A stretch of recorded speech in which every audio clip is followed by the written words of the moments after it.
बिस्मिल्लाहिर्रहमानिर्रहीम अल्हम्दुलिल्लाहि रब्बिल आलमीन वस्सलातु वस्सलामु अला खैरि खल्क़िही मुहम्मदिन व आलिहि व सहबिही अजमईन बिरहमतिका या अरहमर राहिमीन। अस्सलामु अलैकुम व रहमतुल्लाहि व बरकातुहू। मुअज़्ज़िज़ नाज़रीन, आज मैं आपकी खिदमत में मस्जिद में इफ्तारी का इंतज़ाम करने का एक रूह परवर तजुर्बा बयान करता हूँ। रसूल पाक सल्लल्लाहु अलैहि वसल्लम की सुन्नत है मस्जिद में रोज़ा अफ्तार करना। अल्हम्दुलिल्लाह सुम्मा अल्हम्दुलिल्लाह, कई सालों से मुझे और मेरे ख़ानदान को रमज़ान मुबारक के मुक़द्दस महीने में मक्का मुकरमा और मदीना मुनव्वरा जाने की सआदत हासिल रही है। इन मुबारक शहरों में गुजारे गए लम्हात, ख़ास तौर पर हरम मक्का और हरम मदीना में हमारी ज़िंदगी के बहुत से रूहानी तजुर्बात रहे हैं। मदीना मुनव्वरा में रमज़ान मुबारक का एक ख़ास मुकाम है।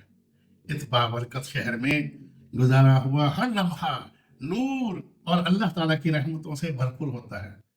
मदीना मुनव्वरा के लोग बेमिसाल मेहरबानी, मेहमान नवाजी और आजिज़ी का मुजाहरा करते हैं। मैंने दुनिया में कहीं भी ऐसे सखावत और मोहब्बत नहीं देखी। मदीना मुनव्वरा के अजीम लोग मुसाफिरीन और अजनबियों को मस्जिद नबवी में अफ्तारी के लिए इसरार के साथ मदऊ करते हैं और मोहब्बत और इखलास से खाना पेश करते हैं। अल्लाह ताला के फजल करम से मेरे पूरे ख़ानदान, मेरे बेटे, मेरी बेटियां और मेरी अहलिया को मस्जिद नबवी में रोज़ा अफ्तार करने की सआदत नसीब होती रही है। मस्जिद शरीफ में अफ्तारी करने का तजुर्बा रसूलुल्लाह सल्लल्लाहु अलैहि वसल्लम की उम्मत के साथ नाकाबिले बयान रूहानी सुकून फराहम करता है। एक साल अल्लाह इज़्ज़ व जल ने मेरे दिल में एक ख्याल डाला कि अगर मुझे मदीना मुनव्वरा में ऐसी रूहानी बरकतें नसीब हो रही हैं तो मैं क्यों न इस सुन्नत मुबारक को अपने शहर में भी जिंदा करूं। मेरे लिए वाज़ेह हो गया कि मस्जिद मुबारक में अफ्तारी का इंतज़ाम करना एक तो खूबसूरत सुन्नत है जिसे जिंदा रखना और फ़रोग़ देना चाहिए। मस्जिद अल मदनी हसन पाना कॉलोनी मुल्तान में अफ्तारी का आगाज़ खलूस नियत के साथ मैंने अपने इलाके हसन पाना कॉलोनी की मस्जिद अल मदनी के इमाम साहब, इमाम बख्श, जिनका नाम इमाम बख्श है, उनसे रब्ता किया और उनसे दरख्वास्त की कि रमज़ान के पूरे महीने के दौरान मस्जिद में रोज़ादारों के लिए रोज़ाना अफ्तारी का अहतमाम किया जाए। अखराजात के लिए मैंने ज़रूरत की रकम उनके हवाले की और अल्हम्दुलिल्लाह मोहतरम इमाम मस्जिद साहब ने यह सिलसिला शुरू किया। जब भी मैं अपने शहर में होता तो मैं बिला नागा मस्जिद अल मदनी में अफ्तारी में शिरकत करता और मुझे एक अजीम एहसास होता कि मैं मस्जिद नबी शरीफ में ही अफ्तारी कर रहा हूँ। इलाके के बहुत से लोग मस्जिद तशरीफ लाते और अफ्तारी में शिरकत करते। अफ्तारी से पहले हम ज़िक्रुल्लाह भी करते। मैंने अल्लाह ताला के हजूर दुआ की कि मेरी नीयत को खालिस रखे और मैं सिर्फ उसकी रज़ा के लिए ये काम करूं, ना कि किसी को दिखावा या शोहरत के लिए। ये कोशिश सिर्फ इस नीयत से की जा रही थी कि दूसरे लोग भी इस कार्य खैर में शामिल हों और इस अजीम अजर को हासिल करें। अल्हम्दुलिल्लाह सुम्मा अल्हम्दुलिल्लाह, ये सिलसिला गुज़श्ता तकरीबन 15 सालों से जारी है। मैंने अपने बच्चों को भी हिदायत कर दी है कि मेरे बाद वो और उनके बाद उनके बच्चे ये सिलसिला हमेशा जारी रखें इंशाअल्लाह। अल्हम्दुलिल्लाह वक्त के साथ इस काम में बरकत बढ़ती गई। कई नेक दिल अफराद इस कार्य खैर में शामिल होने लगे।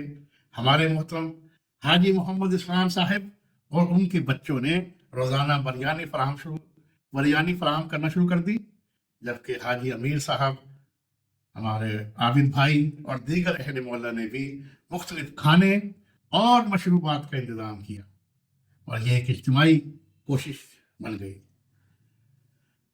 जिसने लोगों के दरमियान इत्तिहाद और भाईचारा कायम किया। اس عمل کے اثرات حیرت انگیز تھے. جو لوگ افطاری کے اس کام میں حصہ لے رہے تھے وہ اپنی زندگی میں غیر معمولی برکتیں محسوس کرنے لگے.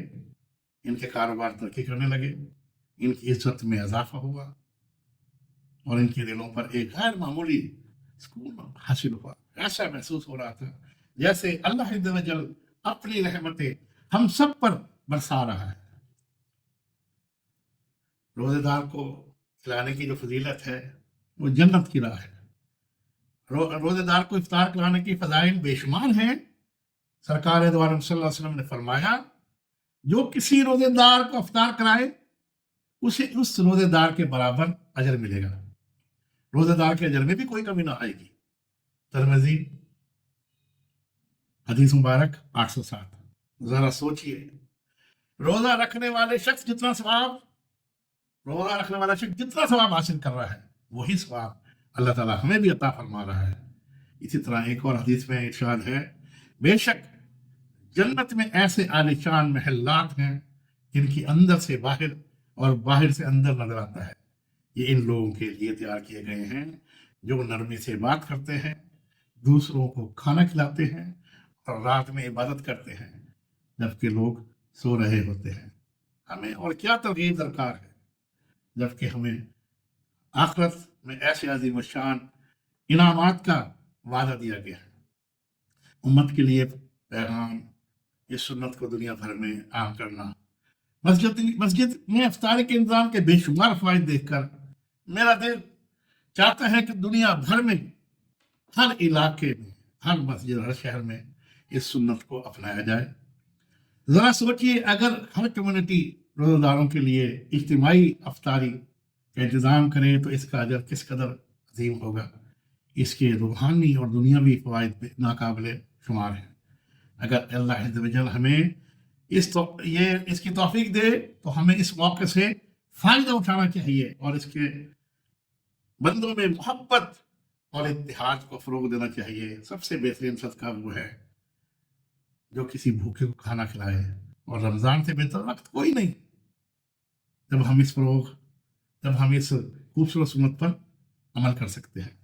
اللہ عز و جل ہماری اس کوشش کو قبول فرمائے، ہماری نیتوں کو خالص کرے اور ہمیں ہر سال اس مبارک عمل کو جاری رکھنے کی توفیق عطا فرمائے. اللہ تعالیٰ پوری دنیا کے مسلمانوں کو اس کام کی ترغیب دے تاکہ مسجدوں میں روزہ افطار کرنے کی سنت دنیا بھر میں عام ہو جائے اور ہم سب کو بے پناہ اجر نصیب ہو. آمین یا رب العالمین.